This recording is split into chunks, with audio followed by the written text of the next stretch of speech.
Dans une sortie en canot à glace, on part toujours contre la marée parce qu'on veut s'assurer que quand on revient, on ait moins besoin de forcer, on a moins d'énergie, etc. Donc, on va partir vers l'amont, vers Montréal, vers les ponts de Québec sur la droite. Puis on va se rendre à peu près jusqu'en bas de l'église de Sillery, là-bas, là, donc dans la baie suivante.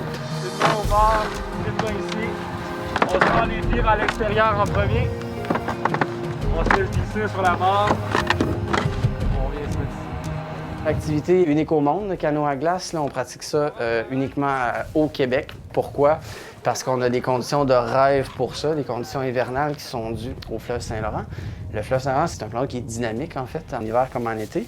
Mais le fait que ce soit dynamique, ça fait en sorte qu'on n'est pas sur un scénario comme un lac qui gèle en hiver, qui est une seule patinoire qui va finir par s'enneiger.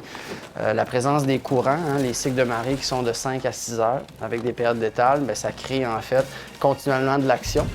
Au fond, je vais nous sortir de la glace, puis rendu dans l'eau, vous sortirez vos rames, puis on va faire un petit peu de rame le temps de rentrer sur la banquise. Oui? Normalement, naturellement, si les humains n'étaient pas là, ou à l'époque où on n'avait pas encore des bateaux de fer, bien, il se créait des ponts de glace sur le Saint-Laurent.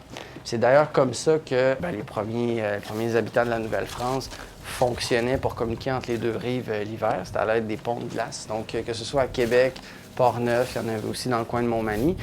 Je vous dirais que c'était à peu près une année sur 4. Là. On avait un gros embac de glace qui se formait naturellement, puis on aménageait un pont de glace dessus. Mais souvent, en début de saison, fin de saison, ou même lorsqu'il n'y avait pas de pont de glace carrément, bien, les canotiers étaient ceux qui étaient appelés pour faire le travail, la job de relier les deux rives, par exemple, entre Québec ici et Lévis.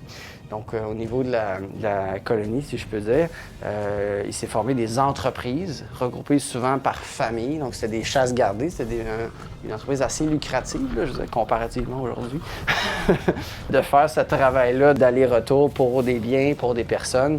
C'est un métier qui est assez dangereux. Maintenant, on est sur des embarcations carbone fibre de verre. Les bateaux pèsent moins de 300 livres en général. Ils sortent à 250, donc c'est extrêmement léger pour un bateau qui fait presque 30 pieds de long.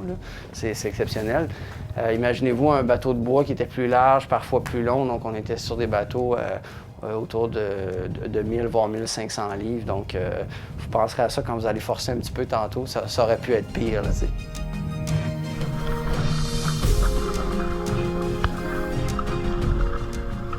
Lorsque les premiers bateaux de fer, les premiers bateaux brise-glace sont arrivés, bien, les canotiers ont graduellement perdu leur job. Puis le canot à glace s'est muté en pratique sportive. Donc là, c'était plutôt l'aspect compétition qui a pris le dessus sur l'aspect utilitaire. Puis dès 1950-1952, la première course du Carnaval de Québec est apparue. Puis c'est intéressant parce qu'elle s'est tenue de manière ininterrompue jusqu'à cette année. Donc c'est la première année, malheureusement, depuis environ 70 ans, que la course du Carnaval n'a pas lieu en raison de la pandémie.